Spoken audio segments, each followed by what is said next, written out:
A top tip and trick if you receive a package that you had delivered or you've collected from a collection point is to film yourself opening it to make sure that it is the item that you want. We've heard all these horror stories of people ordering Apple iPhones and then computers. Computers, all that sort of stuff, and then they get like a notepad or something heavy, something equally heavy like a book or something that is not what they ordered. Anyway, we've ordered some lotion today, so let's see if this is correct. Let me get the front. Yes, but don't film our address, please, Paul. Right, okay. Oh.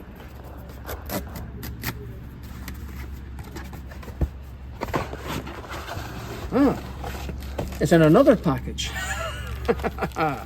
Okay, let me see.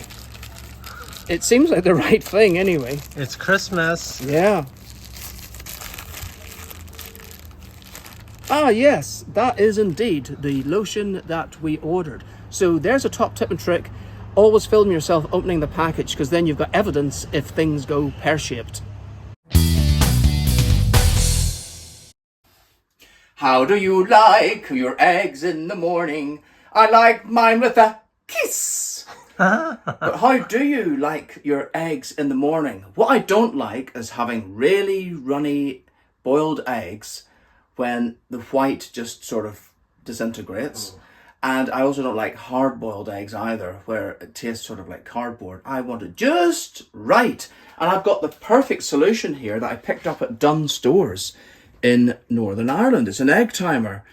And what you do is you pop this into the pan with the eggs, and it should tell you when the eggs are right for you. So it says, directions for use: place the egg timer with the eggs into the pan and heat on medium. Let the water come to a boil. So I think you should put cold water in first of all and then boil it up. The egg timer will slowly go white around the eggs. Remove the eggs and timer once the desired cooking temperature is reached, and when finished, let the egg timer cool on the counter. Do not immerse or run the egg timer under cold water. So you can see here, well, you can see it cost £1.75, so that was quite good value, I think.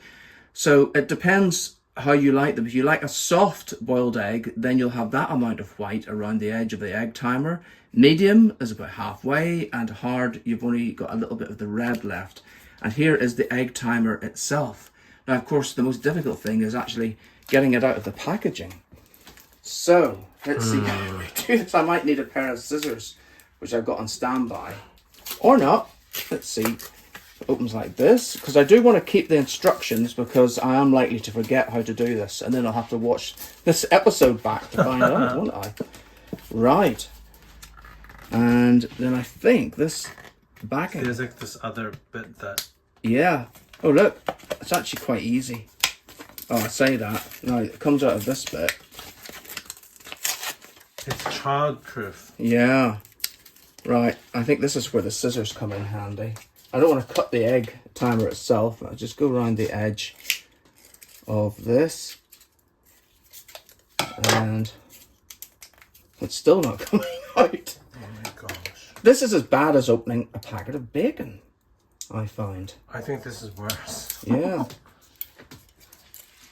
I don't want to cut the egg timer, you see.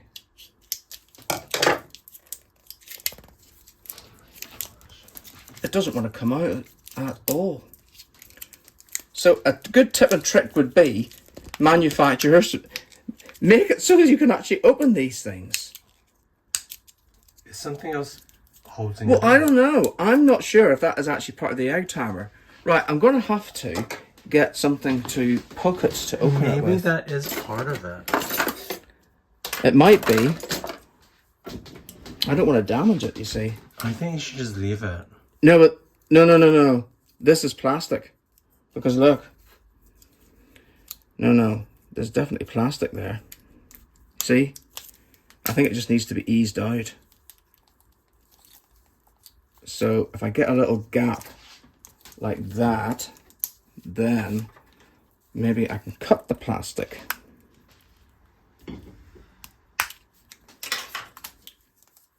and then rip it off, you see, like this. So difficult. It's almost as difficult as opening a bottle of brandy. Ah, right, so that is part of it.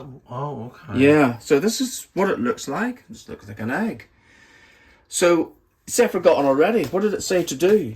It said place the egg timer with the eggs into the pan and heat on medium. So I'm going to fill the pan up first of all with cold water to the amount which should just be above the eggs, I guess. So that, do you reckon, Paul? And we'll put the heat onto medium. So I'm going to pop 2 eggs in. And the egg timer, and we want it to be medium. So it's going to be sort of like halfway around, this will turn white. And it just goes in like that. Oh, I see, and it sits nice and neatly in the bottom of the pan. So the water started to boil about a minute ago. Paul is now timing it, and you can see that already there is some white appearing around the edges.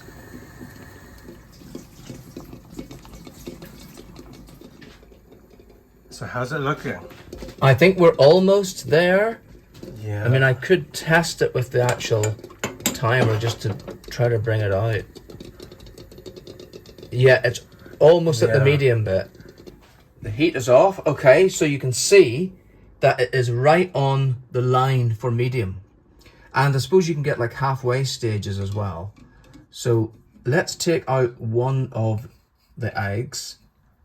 And I'm also going to take out the egg timer because I don't really want it sitting there too much longer. And it just returns to room temperature. Let's see. Oh, look at that. Oh, it's hot, my dear. Oh, it's so hot. I think it's almost gone slightly to the hard, right? It's soft in the middle, but slightly harder on the outside. I like a bit of salt on my egg. I don't normally put salt on anything else, but I do on an egg. And shall we open the other one as well? Because the thing is, it might still continue cooking in there. Yeah.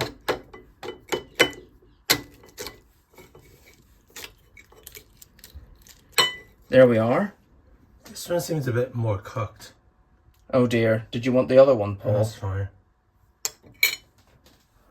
Well, I would say that perhaps maybe just give it a little bit less.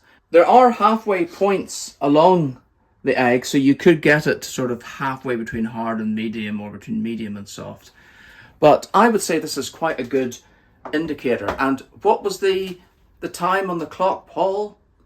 7 minutes and 49 seconds. I just stopped it maybe a minute after, so maybe about 6 something. Well, let's see how it tastes. Hopefully it's cooled down a little bit now. The thing is with an egg, you have it in an egg cup, but then the other bit just sits down there, so I don't know. Let's see.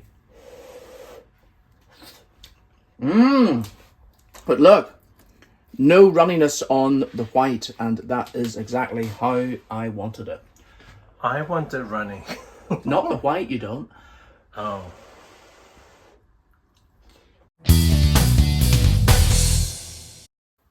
Oh my god, have you ever seen chewing gum on clothing before? This is absolutely bonkers. And if children or kids have done it to your clothes, I recommend this surefire way to get this chewing gum off. You will need to put the garment inside the freezer. This way, the elasticity of the chewing gum will be able to solidify, which will make quicker removal from your clothing. So I'm going to put it into the freezer now overnight. So let's do that. Gonna put it in this bottom drawer and then wait until the morning to see whether I'm able to remove the chewing gum or not? Well, this is the day after. So now let's open the freezer.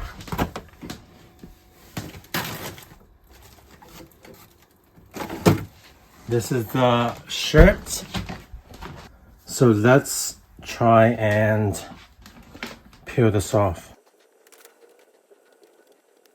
Is it coming off, Paul? Well, I think I managed to get bits of it. Does it feel hard or does it feel still sticky? I believe it's feeling sticky. So it didn't work. Well, some of it's coming off. Well, this didn't turn out as good as I wanted it to. I think that if it is all stretched and all over your clothes, I don't think that it will work as well. I think if it was just in one spot, then I guess that would be the case.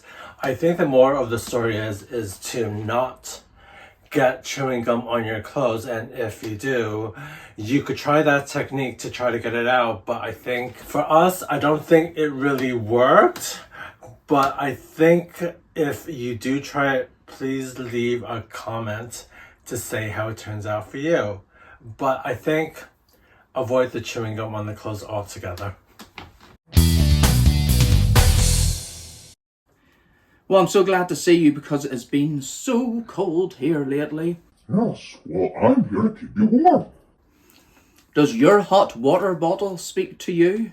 Maybe not, but if you use one, you'll know how handy they are, isn't that right? But we haven't used one for a long time, and part of the reason for that is that I had a really bad experience when I was about 8 or 9 years old. My mother had filled a hot water bottle and there was no cover on it like this one. She set it on the wooden chair in the kitchen and stupidly I decided to sit on it. Now the rubber had sort of flayed and the hot water bottle burst and I burnt my buttocks to such an extent that thank goodness there was a nurse who lived next door and she had some of this gauze type padding thing and she rushed over with it first of all and put a cold towel on my bottom and the skin was like peeling off it and then she put the gauze on. So the next day I went to, in those days you could just go to the health centre and they had like a treatment room and I went every day for the next month and they dressed my buttocks and they said they'd never seen a bottom that had recovered so quickly and so well. But of course you shouldn't sit on a hot water bottle. That would never happen then. So I'm going to show you how to make sure that you know that the hot water bottle is safe to use. First of all, we have to open up this lovely one that Paul bought from Primark for only £5. Very good, Paul. And we'll take this out. Oh, I do like the smell of this. Oh. Yeah. Okay. So there's a message on the back. It says, do not use boiling water. Ah, no, there's a good point. You see, I didn't even know that. Now, I'm not going to fill it today because I'm too scared actually to use it while I'm filming this in case I do burn myself. But the top tip here is do not use boiling water. Do not fill more than 2/3 full and expel air. Screw stopper tightly. Store empty with stopper removed. You should replace your hot water bottle every 2 years. Now the thing is, how do you know that it's 2 years old? Well, there's this little guide on here and it shows you. It says 24 and that is the year, you see.